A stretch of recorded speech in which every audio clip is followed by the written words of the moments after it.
الله پر متوجه شي اوس ته وظیفه شي او به کوي کنه به کوي چې دجال راشي که تاسو باندې اثر وکړو مونږ قیامت کې وګړي هر المزن بعد آیت الکرسی آیت الکرسی خو چې کله ولا یعوده حفظهما وهو العلي العظيم من راشه نو دا تصور کوي چې زه د الله رب العالمین په غي د رحمت د حفاظت په غیږ کې ته ته بزوک څه وایي ته چې کله وایي کوي ورکو بر واخسته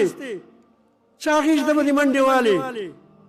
یا چا غیږ د متله مور غیږ ته متله دې غیږ ته ولړلې چې دې غیږ ته ورغلې به مسوي تیلو چې اوس راشه ته ماته واکه داسې نه وه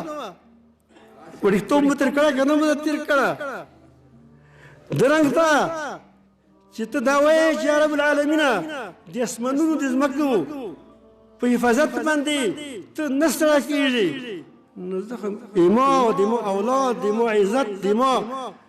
ایمان د مو یقین په حفاظت کې ته نه ستړی کېږي بس مو محفوظ کړه چې کله دا ویش وایي هغه نه بعد ببشاو بسا زه کله کله تاسو ته چې وایي چې تو تمام دنیا دیوانانو پریان راشه ایما یو بیشتر ته نقصان ورسوي تاسو یاد لرئ زه خپله ډېر ډران یم خو هغه ټایم کې زما آیت الکرسي ورته ویلي وي زه چې دا ټوله محمد هېڅ نشي کولی په خبرې پوه شوې چل مې درې وښیلو دویمې ته وښیله یو خو آیات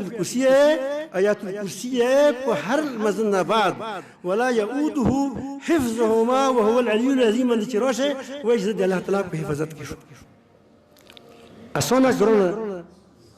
هر المزن نه بعد او چې څومله دویم چې کوم ده سورة کهف یې دا د جلیش فتنو دور ده سورة کهف یې جمعې په ورځې باندې سورة کهف یې که واسه مو کېږي هر ورځې باندې سبعي لس ایتونه د سورة کهف اول او لس ایتونه یا رکوع وروسته یې انشاءالله